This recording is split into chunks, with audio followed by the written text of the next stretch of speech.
Anything Media.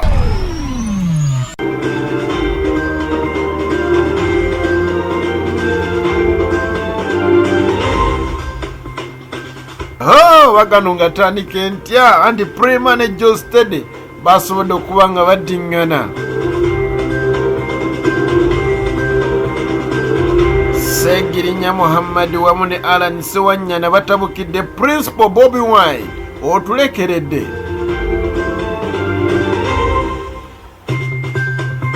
Ebya Spice Diana bikyalanda famire y'omubbi eyagala atwalibwe mu kkomera.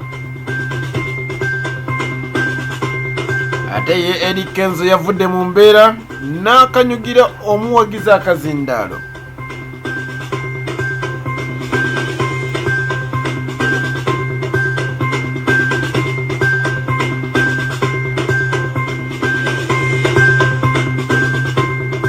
Amanyamuziku Alhaji Abdul Mnyamishafi Lwangaho gamwatagowe nali mu bitoni by'eggwanga eby'enjawulo akansonete kimu kikutambulira maridadi sana. Bingi nnyo ebigenda mu maaso wano mu ggwanga Uganda mulega fitugayita buli lunaku ku Fik Daily News era tusobola tugaleeta buli ssaawa 3 ku 4 ate amaliga nosobola okuba nga ogafuna.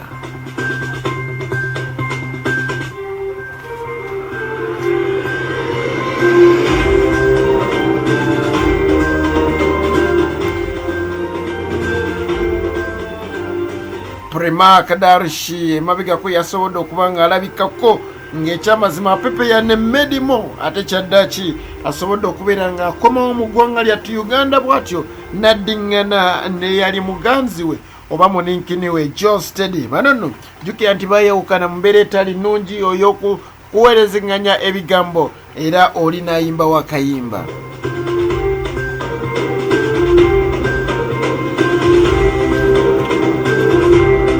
Era bw'atyo Geosteady n'ayimba wakayimba kiyayimba ne Jose Chameleone ke bayita Energy timaliya we wafumisa na chuma nondeko mutima. Akayimba sikategeera bulungi nandibadde nkabayimbiramu. Bw'atyo Geosteady yabadde birthday ya muwala we wamu ne Prima Kadarshi bwe bati nasobola okubeera nga bagikoze bombiriri mu ssanyu lyabadde ery'amaanyi bwe basitula ku mwana ne babweweereza bwe beesitulamu abanna ekyabadde wali gwe nno ng'ekyamazima onnenga Mr. Enole oba ali ku ki ye medimo alabika ebyo byagwera Dubai.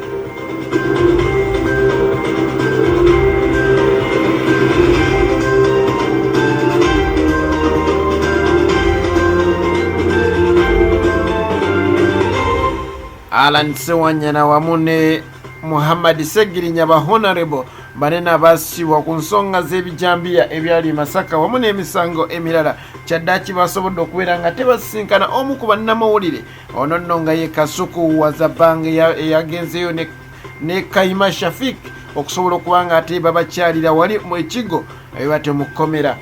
Kasuku yavuddeyo n'asobola okubeera nga abuulira bannayuganda biki Alan Ssewanyana wamu ne Muhammad Ssegirinya bye byemulugunyaako era bwe biti.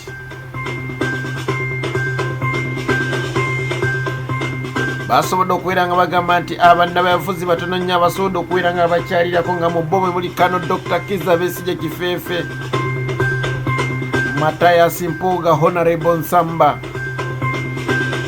Honorable Gonzaga Sewungu oyo nno yagendayo mulundi gumu, Robert Kyagulanyi Ssentamu Honorable naye yagendayo emirundi ebiri.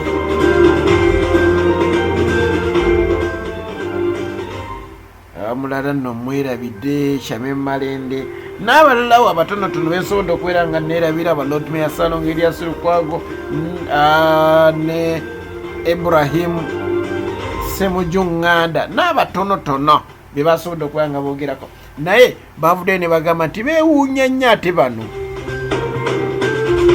Muhammad Kivumbi owa Butambala,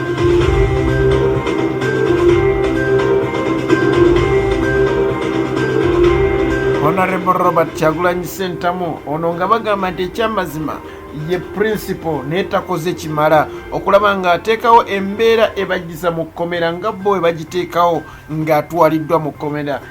Bavudde basobola okubeera nga bagamba nti ekyamazima baali basuubira nti principal agenda kukwata ekkubo ayerekere wali ekawempe wamu ne Makinde okulaba nga ate akuba enkuŋŋaana asobola okuba nga ate akuma omuliro mu bantu basobola okubeera nga ekyamazima boolekera okulaba nga ate ababaka baabwe bateebwa, naye kino tekyasobodde kubeera nga ate kikolebwa. Honorable Mpuuga Mathias Nsamba era bavudde ne bagamba nga leader of opposition naye takoze kimala. Ate ye Right Honorable Anita Mong abasuuliridde nnyo.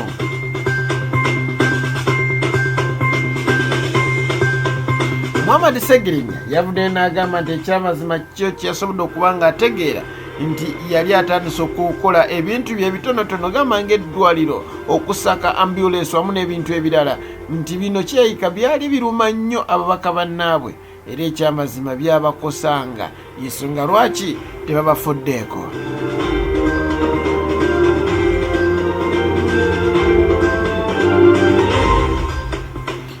Kasoko avuddeyo n'agamba nti wemuba mulowooza byenjogera nnimba mugende mubuuze ku bantu babiri mu bo ye Kayima Shafik ne Lewis Rubongoya Secretary General wa NUP.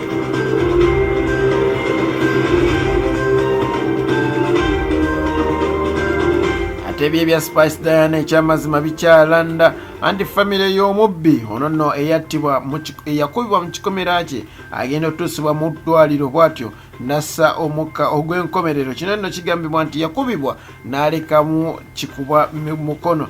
Kigambibwa mbu taata we w'omufu ono amanyiddwa nga Johnson Matovu yavudde n'abeera nga ate agamba nti mutabani we yali mukubi wa bulooka era bw'atyo n'asobola okuba nga yava mu kuba bulooka bw'atyo ne yeegatta mu buyimbi era bw'atyo abadde yakatandika okuyimba kwe kusalawo n'abeera ng'asiba duleedi ate afaanane ng'abayimbi ab'akabi. Taata agamba nti ekirooto kino tekisobodde kutuukirira.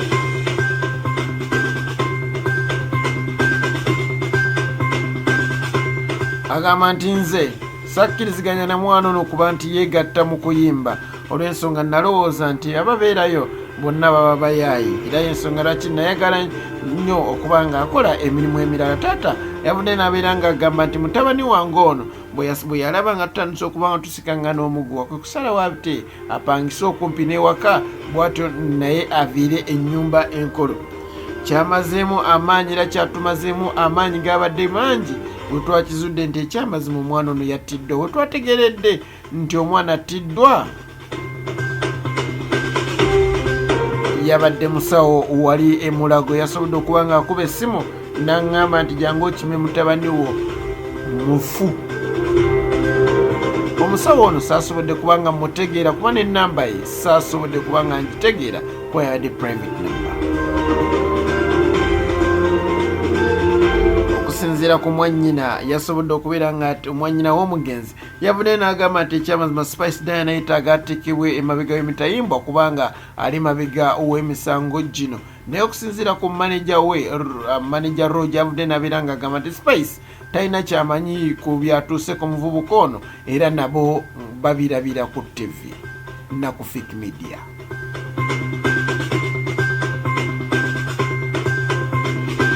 Nagana asembayo Eddy Kenzo Musuuza bw'ati yasobodde okubeera ng'ava mu mbeera oluvannyuma lw'okubeera nti yabadde atandise okuba olugendo lwe olw'okuba nti ali ku road to Eddy Kenzo Festival era bw'ati yasobodde okubeera nga yeerekera e Kasese eri ekyalo bakiyita Bwera ku lunaku lwadde lwa Sunday era bw'atyo omuvubuka bwe yasobodde okuba nga ate akubwa omuziki ogwabadde ogw'amaanyi bw'atyo n'asobola okuba nga ate asalawo amuyiire ffenna kye tulowooza okuba nti gwabadde mwenge. Bw'ombuulira olulimi olulala sijja lutegira naye nze nalabye Waragi yennyini awedde emirimu. Naye Eddy Kenzo yasobodde okubeera ng'ava mu mbeera nga bwali omukyalo omusajja omusiraamu Idris bw'atyo n'akanyuga akazindaalo ekyebuuzibwa yakutte tageti yakutte kuba yabadde tageti teyakutte. ako nkakolekeddemu mukama akonkomere nagamba nja kuwangayo kamu akasembayo nga kanyoma nkajja ku Facebook, TikTok oba WhatsApp.